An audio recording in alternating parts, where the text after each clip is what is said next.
समझ नहीं आ रहा अपने सैलरी इंक्रीमेंट का क्या करूं। बेटा इतना क्या सोच रहा है?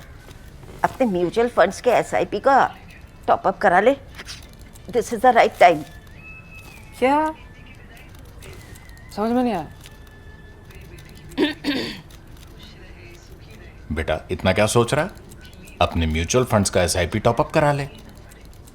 This is the right time. अब समझा।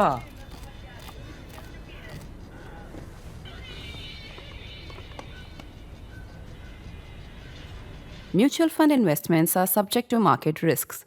Read all scheme related documents carefully.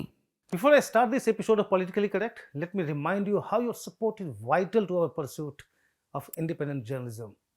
So please renew your subscription to ThePrint, and if you have not subscribed yet, please do. The link has been given in the description. Thank you so much in advance. Let me now come to the subject matter of this episode of Politically Correct. It has been a fortnight since 4 persons, including a Kargil war veteran, were killed and dozens were injured in police fighting in Ladakh. This highly sensitive border region is simmering and smoldering with frustration and rage. Heavy security deployment has ensured, for now at least, that such sentiments don't boil over. The man they revere the most, climate activist Sona Wangchuk, remains lodged in a Jodhpur jail under the stringent National Security Act. People of Ladakh have always been so patriotic and peace-loving. It requires a special talent in our politicians to make Leh's Tibetan Buddhists so belligerent, and a genius of a policymaker to pursue methods that run the risk of alienating the population of a sensitive border region. So how are those running our country dealing with the situation? No surprise here, with loud silence. We already saw it during the Manipur crisis. The police firing that killed 4 persons in Leh happened on the 24th of September. Look at Prime Minister Narendra Modi's X or Twitter timeline that day. He offered deepest condolences on the sad demise of the Grand Mufti of the Kingdom of Saudi Arabia, saying, and I quote, "Our thoughts and prayers are with the kingdom and its people in this moment of grief," unquote. The Prime Minister also condoled the death of Kannada novelist S.L. Bhairappa. Then there were posts about cabinet decisions, auction of gifts, Pragati meeting, Bihar's development, etc., etc. Not a word about the killings in Leh. Not even an appeal to maintain peace. The next day, on the 25th of September, Modi's posts were about Navratri, Deen Dayal Upadhyay's birth anniversary, his addresses to the UP International Trade Show and World Food India program, etc., etc., etc.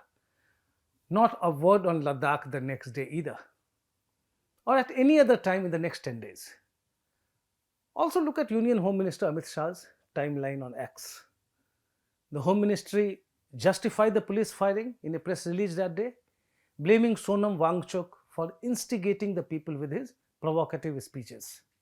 It happened at a site where Wangchuk and others were on a hunger strike for a fortnight, demanding statehood for Ladakh, an extension of the 6th schedule, among others.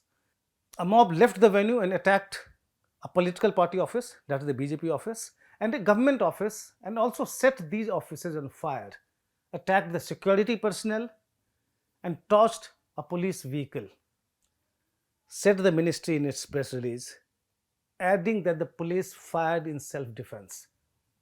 Such a serious incident in a region bordering the line of actual control with China must have alarmed Home Minister Amit Shah and the entire security establishment. On the 24th of September, the day of the Ladakh incident, Amit Shah's individual X handle had pictures of him watching Garba in Gujarat, details of cabinet decisions, including 6,000 crore gift to poll-bound Bihar, etc., etc. He also condoled the death of Kannada novelist S.L. Bhairappa. Not a word on what happened in Ladakh though. The next day, he posted pictures and videos of his address at an award function in Mumbai and of him planting a sindoor sapling, etc. The following day, he was in West Bengal and then in Bihar the day after. Not a word on Ladakh in any of these posts. PM Modi did not say a word on Manipur for 10 weeks after the violence broke out there in May 2023. Not until a video clip showing a mob parading two women naked went viral, drawing condemnation from across the world.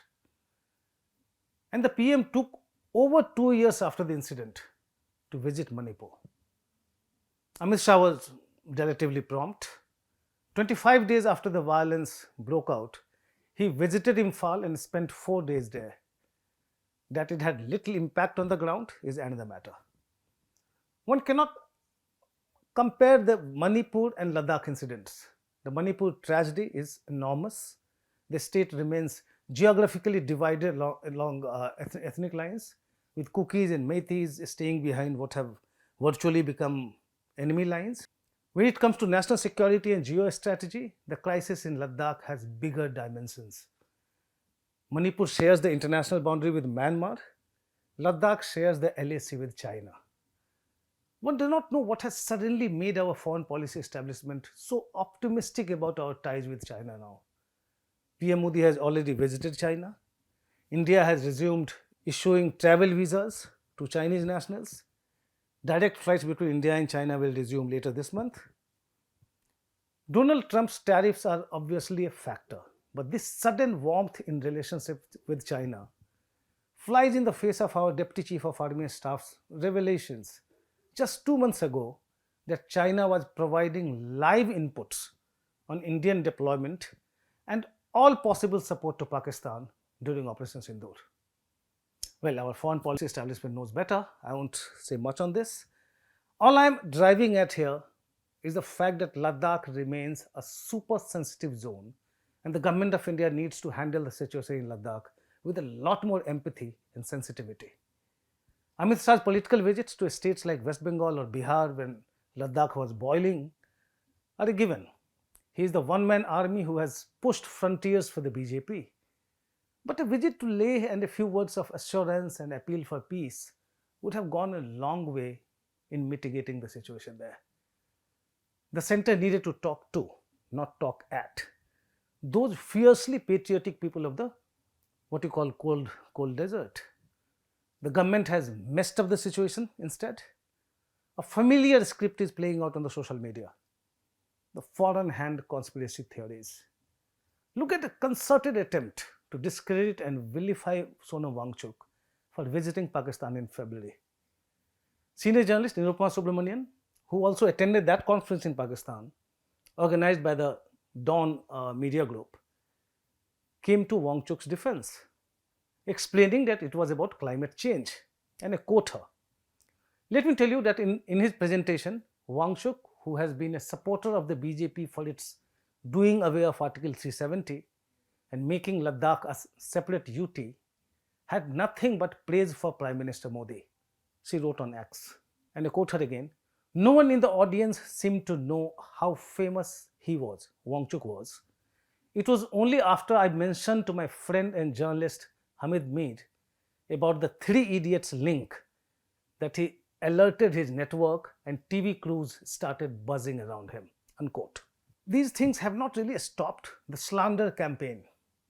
A day after the violence in Ladakh, the Home Ministry cancelled the license of his NGO, Students' Educational and Cultural Movement of Ladakh, citing violation of the FCRA. Guess the amount involved? It's 3,35,000 only. Obviously, it's not about the amount. A violation is a violation. The authenticity of the allegation aside, its timing does not pass the sniff test. Many other questions are begging for an explanation from Amit Shah. Why did the BJP promise extension of the 6th schedule to Ladakh if it had no intention of granting it? The centre had its last round of talks with the Ladakh apex body in May. While the people were getting agitated about a perceived dilly-dallying tactic, the centre should have known about it.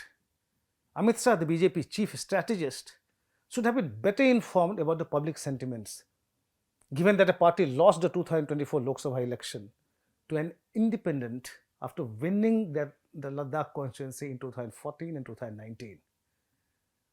A master strategist should have seen the resentment building. If provocative speeches were made at the venue of the fortnight-long protests, where was our intelligence?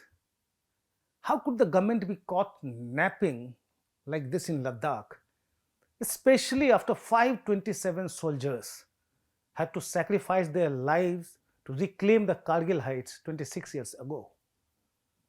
We have not learnt lessons from our lapses. There is also a question about people getting shot in their chests and heads in Leh on the 24th of September. If a mob turns violent, the police have a standard operating procedure for crowd control using the minimum force. No lathi charge, no tear gas, no rubber bullets. There are many questions about the way that centre has handled the Ladakh protests. Modi Shah's silence does not give us an answer or insight. This brings me back to the column I wrote in November last year. It was titled, India Needs a Full-Time Home Minister. No more puppet BJP president, please. I did a politically correct episode on that. I will just repeat the gist of what I said then. I spoke about the Manipur crisis. We have discussed the Manipur situation so much and so often since then. I do not need to repeat that. As I record it, BJP MLAs from Manipur are in Delhi to put pressure on the centre to install a popular government there. One of the MLAs has actually gone on to say that, if the centre does not meet these MLAs, they'll resign. They're losing patience. In 2021, when 6 Assam police personnel were killed by the Mizoram police, setting the two states on a collision course, the Home Minister could not visit those states for weeks due to political commitments elsewhere. Then I had spoken about terror attacks in Kashmir Valley after the elections, preceded by many deadly ones in the Jammu region. Terror attack in Pahalgam happened last April, and a lot has been said about the intelligence failure there. I also spoke about victories of radical elements like Engineer Rashid in Kashmir and Amritpal Singh and Sarabjit Singh in Punjab in the last Lok Sabha election, which required much closer scrutiny and monitoring. I had also spoken about the framework agreement with NSC and IM, or Nationalist Socialist Council of Nagaland, which had been signed with a lot of fanfare in August 2015. A final agreement has not been reached over 10 years since then. I emphasized it then and I emphasize it now again that Amit Shah is a very competent administrator. The problem is that he has to run the party as well. The geostrategic situation has become more complicated since then, making it absolutely compulsory for the Modi government or for Prime Minister Modi to have a full-time Home Minister and a full-time BJP president, not a titular one. With only 24 hours in a day, it's too much to expect Amit Shah to do justice to both roles together. That's all from me in this episode of Politically Correct. Thanks for watching.